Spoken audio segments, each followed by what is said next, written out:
नमस्कार मंडळी, कशा आहात सगळे? मजेत आहात ना? तर ना हा आदल्या दिवशीचा व्लॉग जो मी संध्याकाळी 6चा माझा टायमिंग आहे ना, त्याच्यामुळे त्याच्यानंतर जे केलं जातं ना ते मी आता दुसऱ्या दिवशी टाकते. सध्या तरी गावी आहे ना म्हणून माझा हा शेड्यूल झालेला आहे.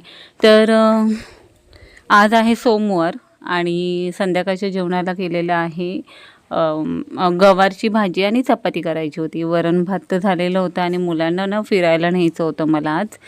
तर त्यांना ना मी कबूल केलेलं 2 दिवसापूर्वी की आधीचे ब्लॉग बघितले असेल तुम्हाला माहिती पडलं असेल की दीदी लादीपुसं होती ना, तर तिला मी कबूल केलेलं की तुला आईस्क्रीम मी देणार. तर इथे गवारीची भाजी ना छान अशी कवळीच होती, त्याच्यामुळे तेलामध्ये थोडीशी अशी फ्राय करून घेतली आणि जशी आपलं रेग्युलर फोडणी देतो ना तशी जिरं, मोहरी, कढीपत्ता, खूप सारा असा लसूण टाकलेला आहे मी आणि खूप सारा असा कांदाही टाकलेला आहे. म्हणजे 4 मोठे असे कांदे घेतलेत. मला ना भेंडी आणि गवार अशा भाज्या असतील ना त्याला कांदा खूप आवडतो. तर इथे कांदा टाकून गरम मसाला वगैरे सगळं टाकले, लाल तिखट मसाला टाकला आणि हे ना फ्राय केलेली गवार टाकले. शिजायलाही वेळ लागणार नाही आणि जाड नव्हती, कवळी होती त्याच्यामुळे.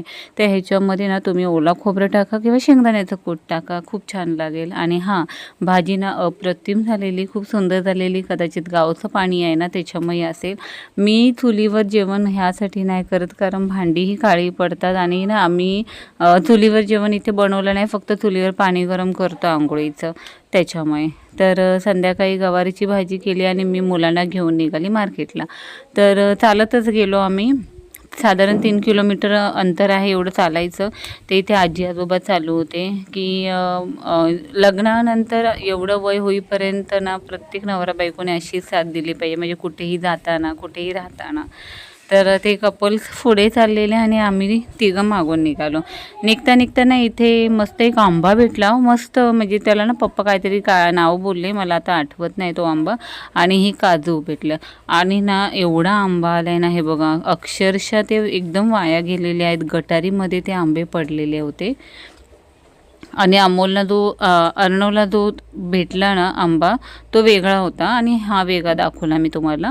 नाही तर तुम्ही बोलाल की ही पडलेला आंबा तो होता. नाही. तर पुढे आलो दापोली डेपोच्या इथे. मोक्को म्हणून एक दुकान होतं, शॉप होतं. तर तिथे मुलांना कोन घेतलं आणि फालुदा, बटरस्कॉच फालुदा घेतला आणि सगळं झालं. खरेदी वगैरे केली, म्हणजे किरकोळ वस्तू घ्यायच्या होत्या पण एवढं चालणं होतं ना म्हणून आम्ही गेलेलो. तर ही आहे मंगळवारचा सकाळचा व्हिडिओ. सकाळी उठल्या उठल्या मला चहा लागते, बेड टी बोलला तरी चालेल, पण उठल्या उठल्या मी आधी पहिलं ब्रश करते आणि त्याच्यानंतर मग मी चहा, चपाती किंवा काय नाश्ता असेल ना तर तो नाश्ता मी करून घेते.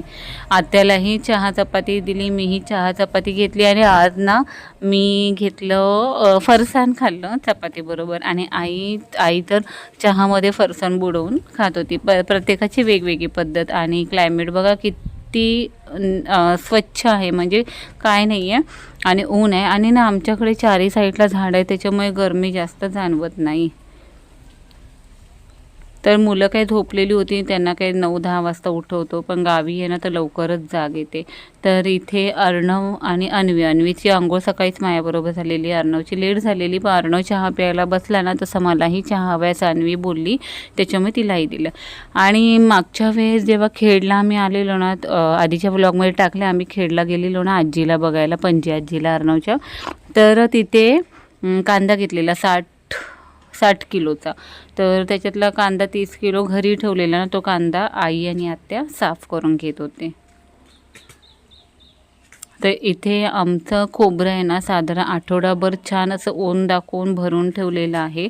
पप्पा भाजीला फोडणी देत आहेत, आमटीला वगैरे, कारण आजचं जेवण पप्पा करणार आहेत असं ठरलेलं आहे. आणि आणि आज मंगळवारच आहे. आजचा व्हिडिओ हा एवढाच असणार आहे दुपारच्या जेवणापुरता. आणि मी आज जाणार आहे दापोलीमध्ये ना वनंद इथे माता रमाई स्मारक आहे, जिथे ना खूप प्रचंड गर्दी असते. आता लांबून लांबून लोक येतात गाड्या घेऊन. तर त्याची व्हिडिओ मी करायला आज जाणार आहे. तर ती व्हिडिओ ना तुम्हाला उद्या बघायला मिळेल. मला एवढी आयडिया नाही, मी फर्स्ट टाईम जाते तर विचारून वगैरे जाईल, पण जेवढे होईल ना तेवढे मी व्हिडिओ बनवेल. आणि त्याच्याबद्दल जेवढी इन्फॉर्मेशन असेल ना तेवढी मी नक्की तुम्हाला सांगेन. बाय, टेक केअर, काळजी घ्या.